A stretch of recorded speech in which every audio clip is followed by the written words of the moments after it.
basically decimated, how could they have a whole nother army ready to go at Poland and everybody else in, what was it, 1912 to 1933?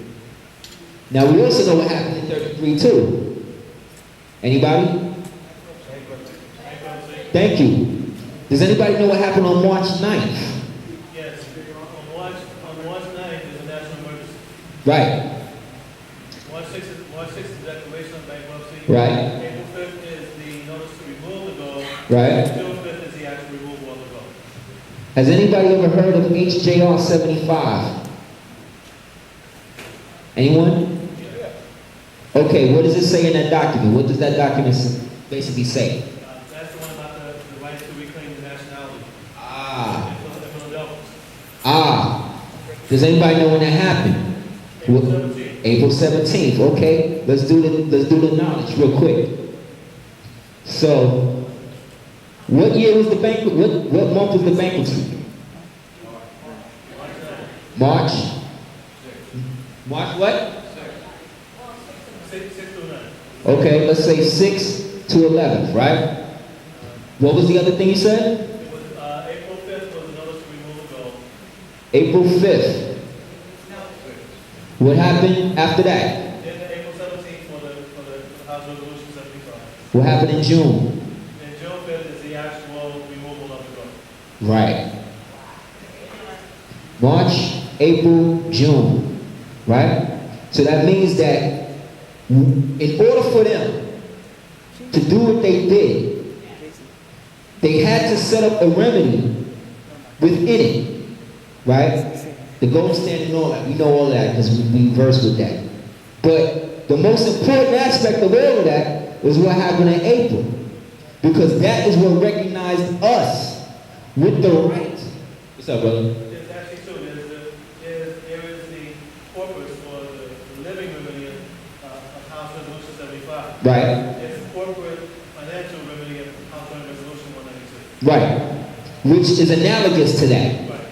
Because only the people that was here own the gold. So all that gold in Fort Knox and all of that, that's your gold. All of the gold from all over the planet that's here is your gold. And it's all where? It's not in Russia, it's not in China, it's here. It's right downtown. They made a movie about that called, not Inside Man, it was another one where they came, Die Hard 3. And they showed you where all the gold is at. Yeah. 55 Water Street. That is the birthplace of everybody's strawman. So when you do your UCC thing and all that, and they ask you where's the birthplace of the debtor, you gotta write 55 Water Street. Because that's where your debtor was born at. You dig what I'm saying? But peep, one second, brother. So peep that.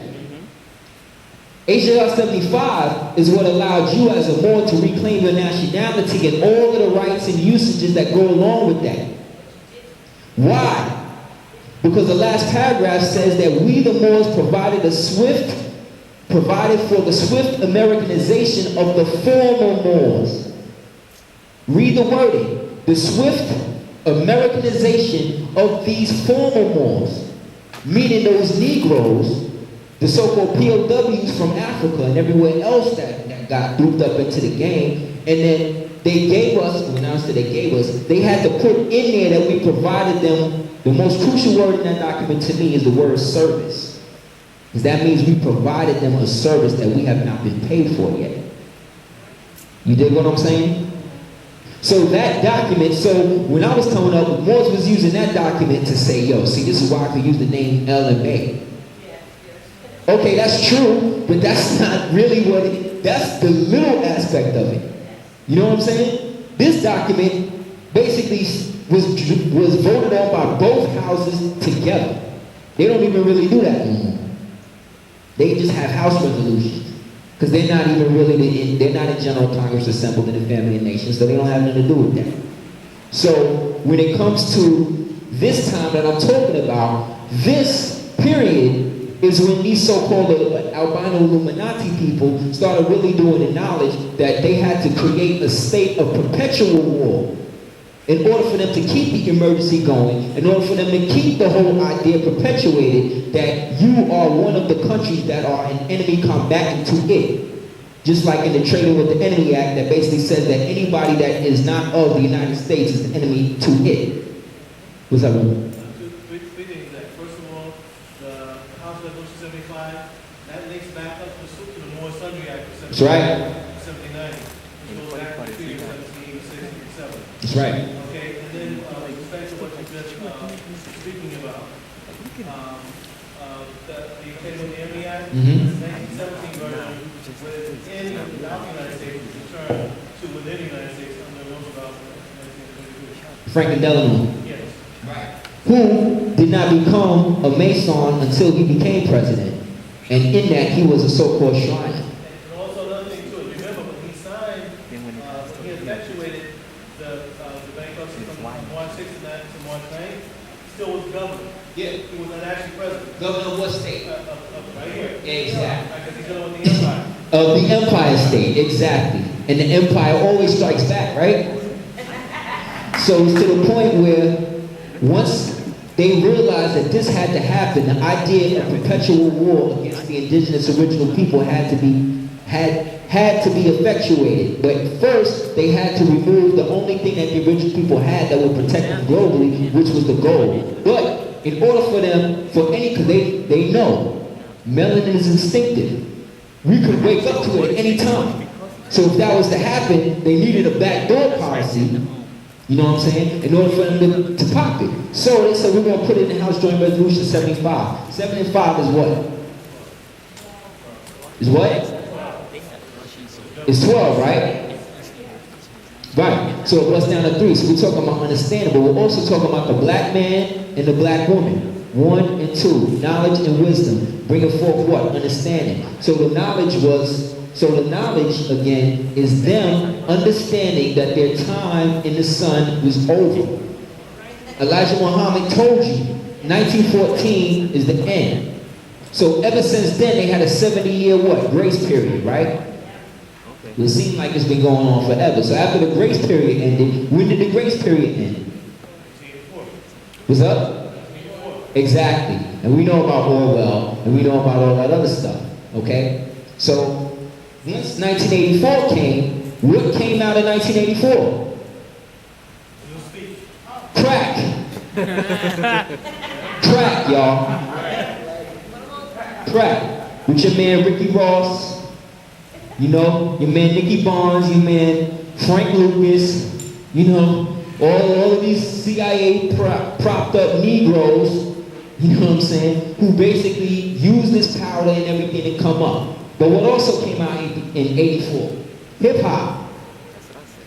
And when you read Nietzsche and you read certain other people, they said that, also Khalil Gibran, he said that the new religion would be of music. Right?